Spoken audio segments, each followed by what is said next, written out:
Pauric was a quiet kind of a chap, but when he got on the football field, he was a different kettle of fish. He got very vocal, and even coming home from football matches and soccer matches, he'd give his analysis on the game, or who didn't play well, or who should have been playing, and all this. He was an expert then coming home, you know.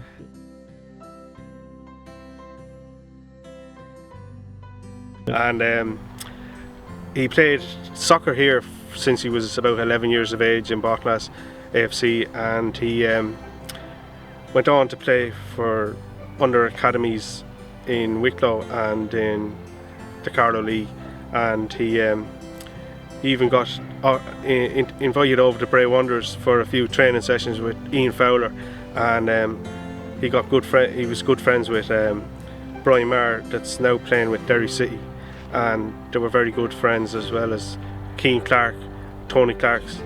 I used to play football with myself. But yeah, next Sunday the 21st, there's a Keepers Cup in aid of Pauric. Tony Clark organised it last year, and Baltinglass AFC is doing it this year, and last year was great crack, and everybody is invited down. Just pay a tenner, and once they get 11 aside, they should be okay. There should be loads of teams coming.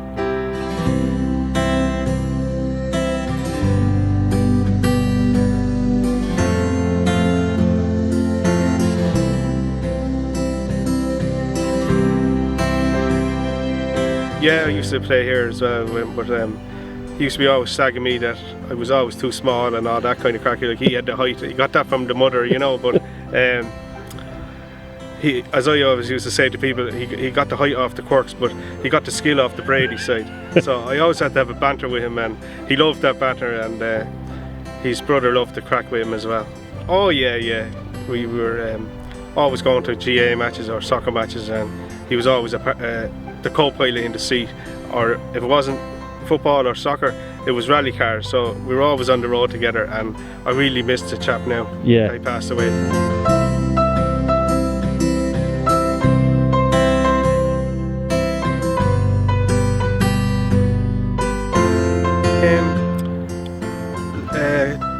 Last November he got banged with football training, and we plugged the nose, and the nose would be grand for a while, and then 2 weeks later he might have a cold or a sniffle, or he'd have another down, the blood would start dripping from the nose again. So we said we'd get an MRI, and we got an MRI done, and they sent us on then to Tala Hospital. So he went into Tala Hospital for 4 days, and they did a biopsy on him, and then they said they'd call us back in 2 weeks time for the results, and they called us back then in 2 weeks time near the end of November, and they said they didn't know what it was, but this was a black mass in his nose, a cavity and the back of the eye. So they said they'd have to send on the results to Beaumont Hospital. So they sent everything to Beaumont Hospital, and then a week before Christmas we were called in, Pauric, myself and Avril, and the surgeon was there, Dr. Woods, and he told us that he had an incurable tumour, and only 2 people maybe in Ireland might come across this tumour in Ireland, and it's a rare tumour, and it was only diagnosed in 2010, and they said that Dr. Woods said that he had only 6 months to live, and he said he could operate on him, but he'd have to take half his face and his eye, and he would more probably die on the operating table, or mightn't live too long after. Yeah. So Pauric just said that sure, it is what it is, and that was kind of one of his favourite sayings, and he said he'd take it on. So they gave him treatment in St James's then for chemo for the next 4 or 5 months, and then in July, the beginning of July, he went into the hospice, but he fought it as best he could and never complained. I don't know where he got the strength from, I just don't know, but he never once complained or kicked the rafters out of the pram, and he fought it as best he could, but after 4.5 weeks in the hospice, he kind of gave up, and he went peacefully in the end.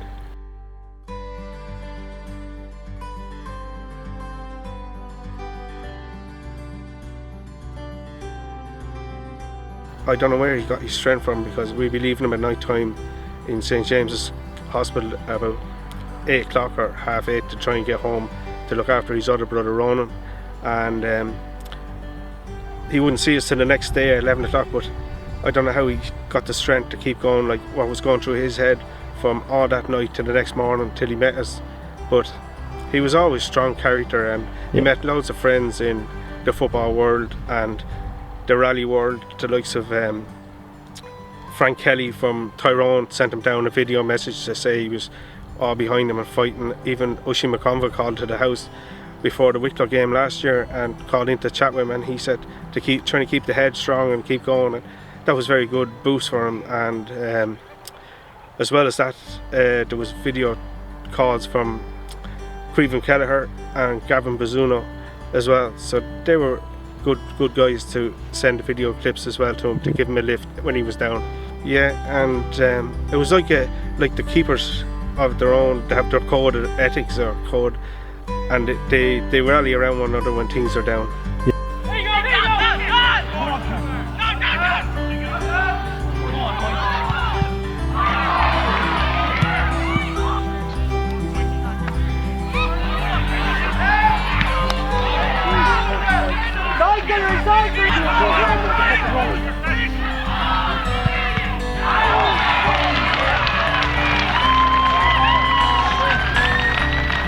Yeah, it still shows like there's still people thinking of him, and we thought he didn't know many people, but afterwards, like the funeral that day and the amount of people that turned up and all the people that sent us messages, it's a real tight community here in Wicklow and outside as well. Like there was a Luke, another chap that's in America at the moment.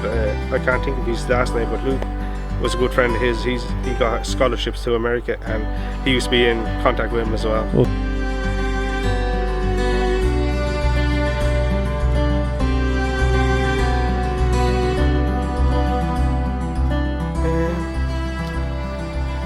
Just a kind of an honest kind of a man he was, young man, and he only started in the job down in Quinn's, the Baltinglass there, and he only lasted 3 months because he got sick, and everything was just starting to go great for him and pick up, like start life really, like, and it was just cut too short.